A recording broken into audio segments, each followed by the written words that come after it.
कूटज निबंध के भाग 1 में आपका स्वागत है। आज सबसे पहले निबंध शुरुआत करने से पहले थोड़ा लेखक का परिचय जान लें। आचार्य हजारी प्रसाद द्विवेदी जी का जन्म आरत दुबे का छपरा ओझबलिया उत्तर प्रदेश में सन 1907 में हुआ था। एग्जैक्ट डेट 19 अगस्त है। इनके पिता का नाम अनमोल दुबे था। पिता की प्रेरणा से इन्होंने संस्कृत और ज्योतिष का अध्ययन किया। इसके बाद काशी हिंदू विश्वविद्यालय से साहित्याचार्य और ज्योतिषाचार्य की परीक्षाएं उत्तीर्ण किए। द्विवेदी जी शांति निकेतन में हिंदी विभाग के अध्यक्ष के रूप में कार्यरत रहे। बाद में काशी हिंदू विश्वविद्यालय एवं पंजाब विश्वविद्यालय चंडीगढ़ में हिंदी के अध्यक्ष रहे, विभागाध्यक्ष रहे। इसके बाद फिर काशी हिंदू विश्वविद्यालय के रेक्टर बने। द्विवेदी जी ने जो काम किया है उनका मूलतः काम निबंध के क्षेत्र में है, लेकिन ये आलोचक के रूप में ज़्यादा जाने गए। इनकी प्रमुख कृतियाँ आपके बुक में दिया गया है, जो आप देखिए। विचार और वितर्क, विचार प्रवाह, अशोक के फूल, कुटज, कल्पलता, आलोक पर्व, साहित्य के साथी, ये इनके निबंध संग्रह। जो आलोक पर्व है निबंध संग्रह, ये बहुत इम्पोर्टेंट है क्योंकि इसी संग्रह पर 1973 में 1973 में इनको साहित्य अकादमी का पुरस्कार मिला था। इसके अलावा जो अशोक के फूल निबंध है, ये भी बहुत चर्चित रहा। कबीर, सूर साहित्य, हमारी साहित्यिक समस्याएं, साहित्य का मर्म, इनकी आलोचनात्मक रचना है। कबीर पर जो इन्होंने पुस्तक लिखी थी, इस पुस्तक पर इन्हें 1949 ईस्वी में डिलीट की उपाधि लखनऊ विश्वविद्यालय से मिली थी, इसी पुस्तक पर। और भारत सरकार ने इनको 1957 में पद्म भूषण से अलंकृत किया था। ठीक है। और जैसा कि आपके बुक में भी दिया गया है, कबीर पर इन्हें मंगला प्रसाद पारितोषिक भी प्राप्त हुआ था। 19 मई 1979 ईस्वी को द्विवेदी जी का निधन हो गया। तो चलें आज हम कुटज पढ़ें। कहते हैं पर्वत शोभा निकेतन होते हैं, फिर हिमालय का तो कहना ही क्या। पूर्व और अपर समुद्र महोदधि और रत्नाकर, दोनों को दोनों भुजाओं से थामता हुआ हिमालय पृथ्वी का मानदंड कहा जाए तो गलत क्या है। शोभा निकेतन यानी शोभा के घर, पर्वत होते हैं। अगर ऐसे में हिमालय को कुछ कहा जाए तो कोई आश्चर्य नहीं है। पूर्व और अपर समुद्र, महोदधि यानी वही समुद्र है, पूर्व में भी है। अपर, पूर्व और अपर समुद्र महोदधि, हम देखते हैं भारत के तीनों तरफ जो है समुद्र है। ठीक है। पूर्व और अपर समुद्र, महोदधि और रत्नाकर, ये तीनों समुद्र का नामकरण है। अपर समुद्र, महोदधि और रत्नाकर। महोदधि यानी हिंद महासागर, अपर समुद्र आपका बंगाल की खाड़ी वाला जो रीजन है, और रत्नाकर जो अरब सागर का एरिया। तो यही कह रहे हैं, दोनों को दोनों भुजाओं से थामता हुआ हिमालय पृथ्वी का मानदंड है। एक तरफ ये दोनों समुद्रों को थामे हुआ है, दोनों तरफ से आप देखते हैं। पूर्व में भी समुद्र है और पश्चिम में भी समुद्र है। कालिदास ने ऐसा ही कहा था, इसी के पाद देश में यह श्रृंखला दूर तक लोटी हुई है। पाद देश यानी जो निचला हिस्सा है हिमालय का, जो तराई अंचल है, तराई रीजन। लोग इसे शिवालिक कहते हैं। शिवालिक का क्या अर्थ है? शिवालिक शिव के जटाजूट का निचला हिस्सा तो नहीं है,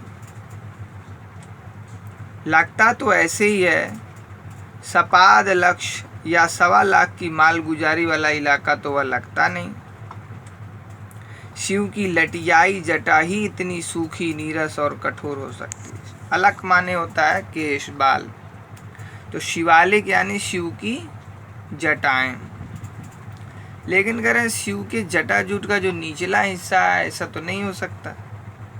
लेकिन फिर बता रहे हैं 1.25 लाख की मालगुजारी वाला इलाका नहीं है कि जहाँ टैक्स वसूला जाएगा। इतना सूखा, नीरस, कठोर जो है, ये शिव की लटियाई जटा हो सकती है, क्योंकि हम देखते हैं शिव जी का जटाएं कैसी हैं। वैसे अलकनंदा का स्रोत यहाँ से काफ़ी दूरी पर है, लेकिन शिव का अलग तो दूर दूर तक छितरा ही रहता होगा। संपूर्ण हिमालय को देखकर ही किसी के मन में समाधिस्थ महादेव की मूर्ति स्पष्ट हुई होगी। यानी जिसने नामकरण किया है शिवालिक, ये पूरे हिमालय को देख करके उसके मन में समाधि में बैठे हुए शिव जी की मूर्ति कल्पना जो है साकार हुई होगी, इसलिए उसने ऐसा किया। तो उसी समाधिस्थ महादेव के अलग जाल के निचले हिस्से का प्रतिनिधित्व तो यह गिरि श्रृंखला कर रही होगी। कहीं कहीं अज्ञात नाम, गोत्र, झाड़ झंखाड़ और बेहया से पेड़ खड़े अवश्य दिख जाते हैं, पर कोई हरियाली नहीं है। दूब तक सूख गई है, दूब जो घास होती है। इस रीजन का, हिमालयी क्षेत्र का वर्णन कर रहे हैं। काली काली चट्टानें और बीच में शुष्कता की अंतर्निर्ध सत्ता का इजहार करने वाली रक्ताभ रेती है। रक्ताभ यानी लाल आभा लिए हुए रेत है। इजहार यानी व्यक्त करना। सूखिए चट्टानें हैं काली काले, और उनके बीच में रेती है। रस कहाँ? ये जो ठिगने से लेकिन शानदार दरख्त गर्मी की भयंकर मार खा खा कर और भूख प्यास की निरंतर चोट सह सह कर भी जी रहे हैं, इन्हें क्या कहूँ? सिर्फ जी ही नहीं रहे हैं, हंस भी रहे हैं। बेहया हैं क्या या मस्त मौला है? कभी कभी जो लोग ऊपर से बेहया दिखते हैं, उनकी जड़ें काफ़ी गहरी बैठी रहती हैं। ये भी पाषाण की छाती फाड़ कर न जाने किस गह्वर से अपना भोग्य खींच लेते हैं। गह्वर यानी गड्ढे से। शिवालिक की सूखी नीरस पहाड़ियों पर मुस्कुराते हुए वृक्ष द्वंद्वातीत हैं, अलमस्त हैं। द्वंद्वातीत यानी सुख दुख से इनको कोई लेना देना नहीं है, ठीक है। और अलमस्त है यानी अपने में मस्त रहने वाले। मैं किसी का नाम नहीं जानता, कुल नहीं जानता, शील नहीं जानता, पर लगता है ये जैसे मुझे अनादिकाल से जानते हैं। मैंने द्विवेदी जी को उनके परिवार के बारे में, किस फैमिली के प्लांट हैं, इनका क्या नेचर है, शील यानी इनका नेचर, स्वभाव क्या है, इस बारे में नहीं जानते, लेकिन कह रहे हैं जैसे लग रहा है मुझे अनादिकाल से, यानी जब से दुनिया सृष्टि बनी है तब से जानते हैं। इन्हीं में छोटा सा बहुत ही ठिगना पेड़ है। पत्ते चौड़े भी हैं, बड़े भी हैं। फूलों से तो ऐसा लदा है कि कुछ पूछिए नहीं। अजीब सी अदा है, मुस्कुराता जान पड़ता है। पूछ रहा है कि क्या तुम मुझे नहीं पहचानते? पहचानता तो हूँ, अवश्य पहचानता हूँ। लगता है बहुत बार देख चुका हूँ। पहचानता हूँ, नाम नहीं याद आता, पर नाम ऐसा है कि जब तक रूप के पहले ही हाजिर ना हो जाए, तब तक रूप की पहचान अधूरी रह जाती है। आप इसको अंडरलाइन करते चलिए। नाम पर नाम ऐसा है कि जब तक रूप के पहले ही हाजिर ना हो जाए, तब तक रूप की पहचान अधूरी। यानी किसी चीज़ को हम नाम से ही जानते हैं। अगर नाम नहीं मालूम है तो रूप की पहचान अधूरी रह जाती है। आप किसी को देख लीजिए, लेकिन आप उसका नाम नहीं जानते तो उसके बारे में कैसे बताएंगे? भारतीय पंडितों का सैकड़ों बार का कचारा निचोड़ा प्रश्न सामने आ गया। रूप मुख्य है या नाम? नाम बड़ा है या रूप? पद पहले है या पदार्थ? पदार्थ सामने है, पद नहीं सूझ रहा। ये जो इन्होंने दिया कि ये विद्वान वर्ग जो बहस करते हैं कि रूप मुख्य है या नाम, नाम बड़ा है या रूप, पद पहले है या पदार्थ, पद यानी उसके बाद नामकरण जो करते हैं। मन व्याकुल हो गया, स्मृतियों के पंख फैलाकर सुदूर अतीत के कोनों में झांकता रहा। सोचता हूँ इसमें व्याकुल होने की क्या बात है? नाम में क्या रखा है? What's there in a name?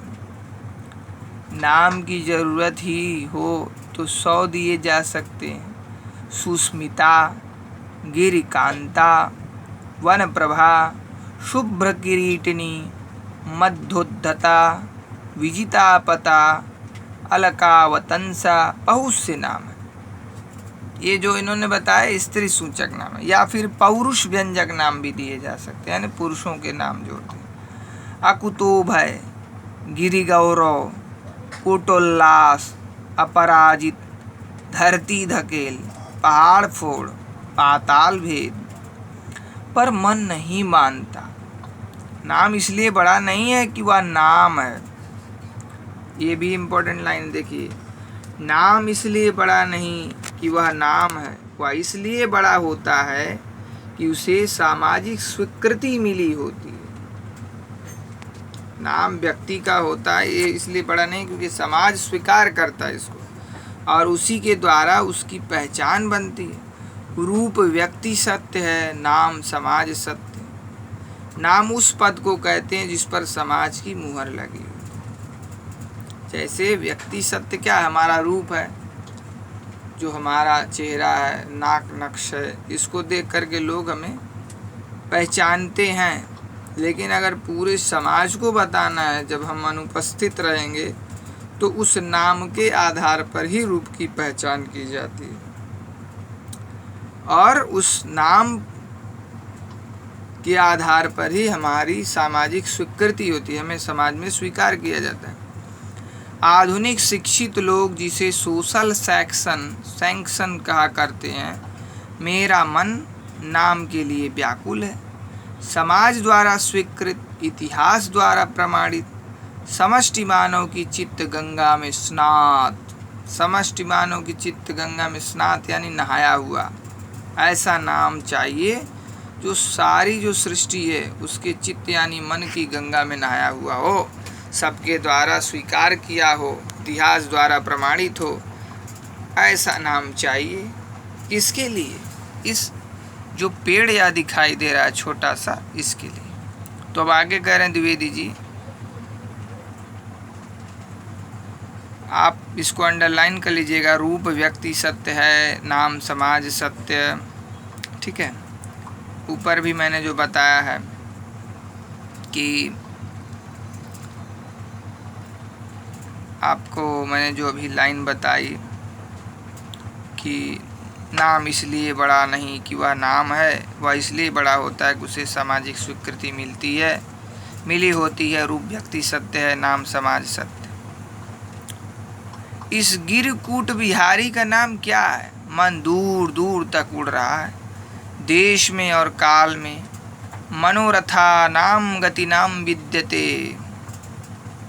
अब देखिए, द्विवेदी जी संस्कृत के विद्वान थे, इसलिए उनके यहाँ संस्कृत शब्द का, संस्कृत पदावली का प्रयोग आपको मिलता रहेगा, इसमें कोई आश्चर्य वाली बात नहीं है।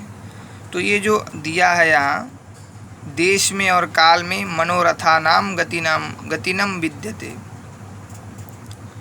जो मनोरथ की गति है, गति यानी अवस्था है, वो स्वीकार की गई है।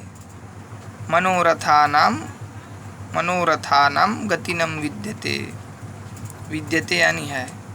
अचानक याद आया, अरे यह तो कुटज है, संस्कृत साहित्य का बहुत परिचित किंतु कवियों द्वारा अपमानित। यह छोटा सा शानदार वृक्ष कुटज है।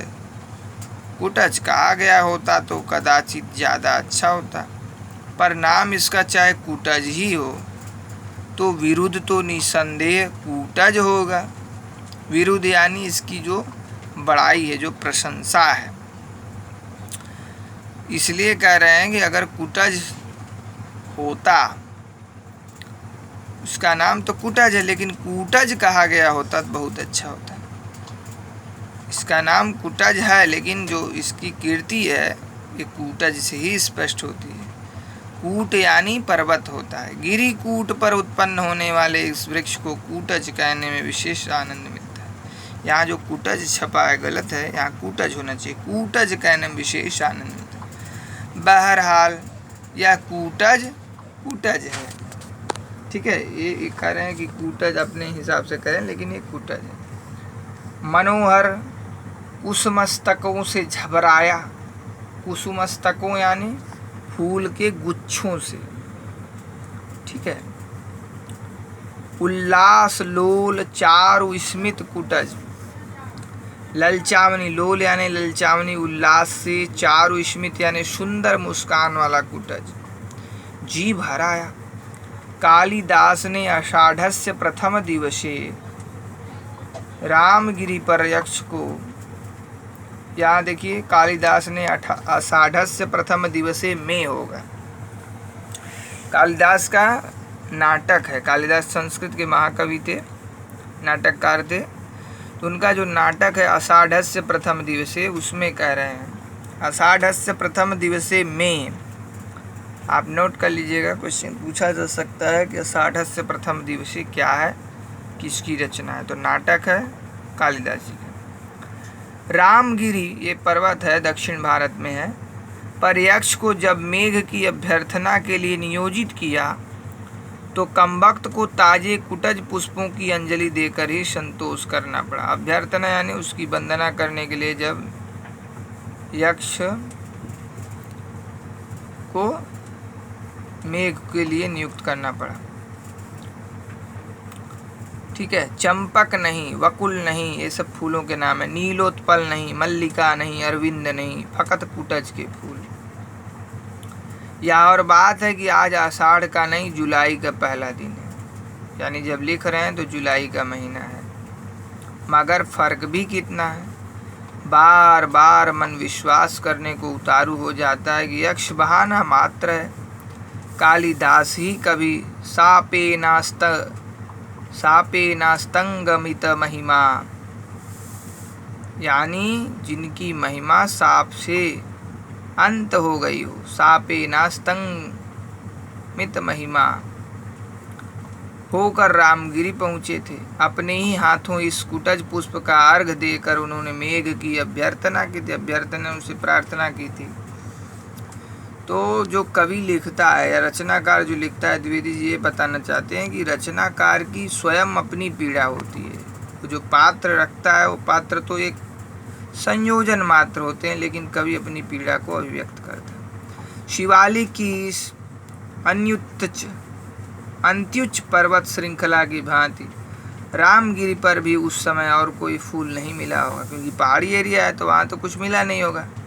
इसलिए कुटज ने उनके संतप्त चित्त को सहारा दिया था। किसके? यक्षराज को। बड़भागी फूल है या धन्य हो कुटज, तुम गाढ़े के साथी हो। क्यों कहा? क्योंकि उस समय यक्ष के लिए कोई ऑप्शन नहीं था किस फूल से मेघ की अभ्यर्थना प्रार्थना करता, इसलिए उसने कुटज को ही सहारा बनाया, इसलिए उसको गाढ़े के साथी कहा है द्विवेदी जी ने। उत्तर की ओर सिर उठाकर देखता हूँ, सुदूर तक ऊंची काली पर्वत श्रृंखला छाई हुई है और एकाध सफ़ेद बादल के बच्चे उससे लिपटे खेल रहे हैं। मैं भी इन पुष्पों का अर्घ उन्हें चढ़ा दूं, पर काहे वास्ते? लेकिन बुरा भी क्या है? कह रहे हैं मेघ को थोड़ा मैं भी फूल चढ़ा दूं, लेकिन किस लिए? फिर कह रहे हैं इसमें बुरा भी क्या है। ठीक है, तो ये इस तरह हम पार्ट 1 देख रहे हैं। थोड़ा आपको छोटे में कहानी सुना दूं। मेघ जो है अपनी प्रेमिका के प्रेम में मस्त था। एक दिन उसको कुबेर ने, क्योंकि कुबेर के यहाँ यक्ष रहता था अलकापुरी में, जो कुबेर की राजधानी थी, तो कुबेर ने उसको कुछ काम दिया था, वो काम किया नहीं और अपनी प्रेमिका के प्रेम में मग्न था। इस पे गुस्सा होकर के कुबेर ने उसको अलकापुरी से निकाल दिया और जा कर के वह रामगिरी पर रहने लगा। तो अपने हृदय की पीड़ा को व्यक्त करने के लिए वह बादलों को माध्यम बना करके अपनी व्यथा को कहता था। ठीक है, तो यह कार्य उसने आषाढ़ के पहले दिन में किया था। ठीक है, अगले वीडियो में फिर मिलेंगे। धन्यवाद।